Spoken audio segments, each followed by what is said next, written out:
Buenas tardes a todos, bienvenidos a esta nueva videoconferencia del curso de Radiología de Tórax. Y como veis en esta clase lo que vamos a hablar son de patrones radiológicos asociados a las neumonías. Este es el índice de la sesión. Como veis, lo que vamos a hablar es de un concepto general de la neumonía, las vías de llegada de los microorganismos al pulmón, los patrones radiológicos más frecuentes, cómo podemos clasificar las neumonías según diferentes factores, los principales agentes causales y determinados casos de neumonía en pacientes inmunodeprimidos y neumonías por aspiración. Como sabéis, la neumonía es una infección del parénquima pulmonar y de la vía aérea distal que se produce por una lesión inflamatoria. Los alveolos se van a llenar de células y de líquido y ese llenado de los alveolos es lo que se va a traducir en la radiografía de tórax como una consolidación radiológica. Normalmente la neumonía va a venir definida por la clínica respiratoria del paciente y por la aparición de una nueva consolidación en el estudio radiológico que hagamos al paciente. Es muy importante las neumonías porque la OMS nos dice que las neumonías, las infecciones del tracto respiratorio inferior, suponen la causa infecciosa más común de muerte en el mundo. Aproximadamente causan 3,5 millones de muertes al año y cada vez se da más importancia no solamente al tratamiento de la neumonía, sino también a ser capaces de prevenir la aparición de esta. La neumonía ahora mismo produce un gran gasto sanitario por todos los ingresos que conlleva y sobre todo muchas veces pues, por la mortalidad que también genera. Por eso es muy importante su diagnóstico. ¿Cómo llegan los microorganismos al pulmón? ¿Cómo se generan las neumonías? Bueno, pues los mecanismos de llegada principales son estos tres que veis aquí reflejados. El primero de ellos es la vía hematógena y esto lo que nos quiere decir es cuando tenemos un foco extrapulmonar en cualquier otro nivel que no sea el pulmón y a través de los vasos sanguíneos, del flujo de la sangre, va a llegar hasta el pulmón. Este es el típico caso de las endocarditis bacterianas o de las tromboflebitis sépticas. Y cuando llegan al pulmón, ¿dónde es donde más vamos a soler verlos? Pues normalmente a nivel de los lóbulos inferiores, que es donde normalmente vamos a ver que tenemos más lesiones. Normalmente los veremos como nódulos bilaterales cavitados y uno de los más frecuentes son las producidas por los estafilococcus aureus, como vemos en esta radiografía. La propagación directa se produce cuando tenemos un foco infeccioso que está vecino al pulmón y se va a propagar de forma directa alcanzando el pulmón. Estos son los típicos imágenes que vemos como abscesos en la radiografía. En este ejemplo vemos una radiografía de tórax donde si nos fijamos en el lóbulo inferior izquierdo vemos un aumento de densidad redondeado que se localiza en los lóbulos inferiores en los segmentos posteriores. Cuando hacemos el escáner de tórax podemos ver cómo se muestra la gran imagen del absceso pulmonar.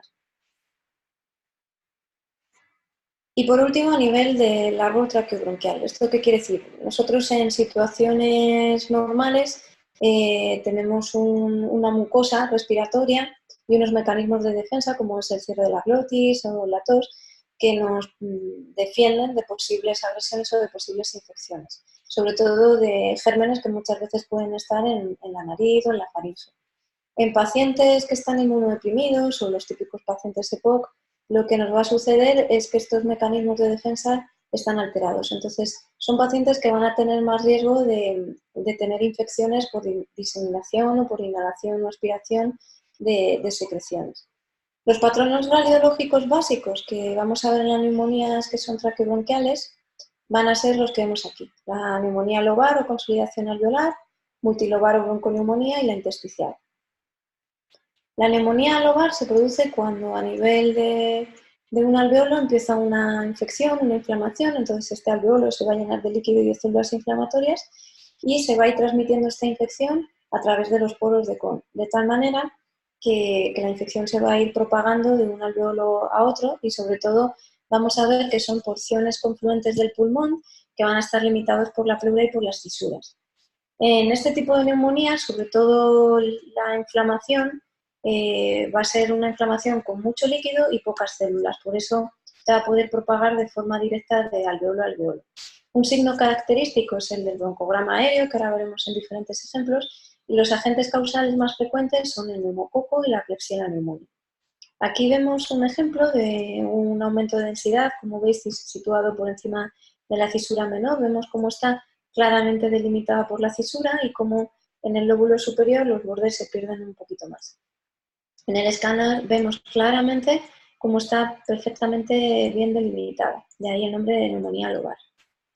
Aquí tendríamos otro ejemplo en el que vemos además el signo del broncograma aéreo, que se produce, como sabéis, cuando los alveolos se rellenan de líquido y lo que vemos son los conductos de aire de los bronquios. Y aquí os señalo esta otra imagen, que es la retracción de la cisura mayor del pulmón debido a esta inflamación. Aquí tendríamos el otro ejemplo del broncograma aéreo, en este caso en un infiltrado localizado en el lóbulo inferior derecho. Y el siguiente ejemplo que veríamos sería el de la neumonía multilobar o bronconeumonía. Esta neumonía se produce normalmente cuando existe diseminación de la infección, pero empieza en el epitelio bronquial y se va a ir diseminando a través de los lobulillos contiguos. Entonces, los mecanismos de defensa del pulmón, en este caso los leucocitos, lo que van a intentar es frenar esta infección y se va a dar un fenómeno que es que se van a ir distribuyendo los focos de la neumonía por diferentes partes del pulmón. Entonces van a existir opacidades parcheadas que van a alternar con zonas normales. Este tipo de infiltrado sobre todo se va a caracterizar por tener muchas células y menos líquido, y es característica del Staphylococcus aureus, del Mycoplasma pneumoniae o del Haemophilus influenzae. Aquí vemos un ejemplo en el que, como veis, vemos opacidades heterogéneas que se distribuyen tanto en el pulmón derecho como en el pulmón izquierdo y que no se ven claramente definidos, como los otros ejemplos que os enseñaba de las neumonías lobares. Aquí tendríamos otro ejemplo en el que se ve claramente cómo hay afectación de ambos pulmones, y aunque la placa está muy penetrada, pero sí podemos ver cómo existen opacidades que se alternan con zonas normales. Y este sería otro ejemplo en el que las opacidades sobre todo son de predominio en los lóbulos inferiores, como veis aquí, y son bilaterales. Aquí tendríamos también otro ejemplo situado en la língula y en el lóbulo superior izquierdo. Y por último, la neumonía intersticial. La neumonía intersticial se produce cuando existe edema infiltrado celular a nivel de este tejido. Entonces lo que va a pasar es que el alveolo va a estar no completamente lleno, va a tener células inflamatorias que van a dar lugar a una infección y van a dejar algo de aire también en el alveolo. Es decir, que va a haber líquido y aire. Normalmente vamos a verlo pues, como zonas reticulares, es decir, como muchas rayas que se van a ver en el pulmón, que están mal definidas y que pueden ser muchas veces difusas. Y son las típicas infecciones causadas por virus, por el Mycoplasma pneumoniae y el Pneumocystis jirovecii. Este sería un ejemplo que veis que en la radiografía de tórax puede pasar desapercibido, pero sí que se ve claramente que existe un aumento de densidad en el lóbulo superior derecho. Este aumento de densidad realmente es muy sutil y si hacemos un escáner de tórax podemos ver cómo existe vidrio deslustrado, tanto en el lóbulo superior derecho, y vemos cómo claramente está delimitado por los septos interlobulares. Aquí os he puesto un ejemplo de pulmón muy sencillo, que es para ver lo que os explico de cómo muchas veces estos septos, son lo que veíamos en el ejemplo del escáner, van a delimitar muchas veces la propagación de la neumonía. Y cómo en las neumonías intersticiales lo que se ve afectado es este tejido de aquí intersticial. Este sería otro ejemplo de patrón intersticial, en este caso causado por un Mycoplasma pneumoniae, y veis también cómo es el típico patrón de muchas rayas en el pulmón, patrón reticular, y que no se ve claramente un infiltrado. Las neumonías las podemos clasificar de diferentes maneras. Yo aquí os he puesto una clasificación bastante común, haciendo referencia a 4 factores diferentes.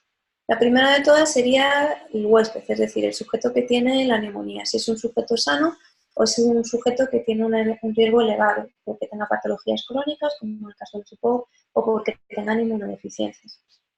Otro tipo sería si la neumonía ha sido adquirida en la comunidad o es una neumonía nosocomial hospitalaria. Sobre todo también nos dice mucho la clínica del paciente, si es una neumonía típica o una neumonía típica. Y por último, anatomía patológica que hablábamos antes, que serían los 3 ejemplos que hemos visto, además asociado a los émbolos sépticos. En el ámbito de adquisición podemos hablar, como decía, de la neumonía adquirida en la comunidad o la neumonía nosocomial.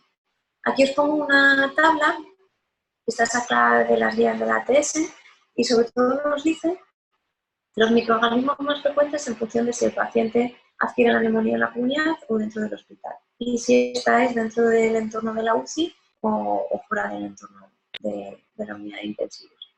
Como veis, los agentes más frecuentes en neumonías adquiridas en la comunidad son el neumococo, el micoplasma y el anófilo.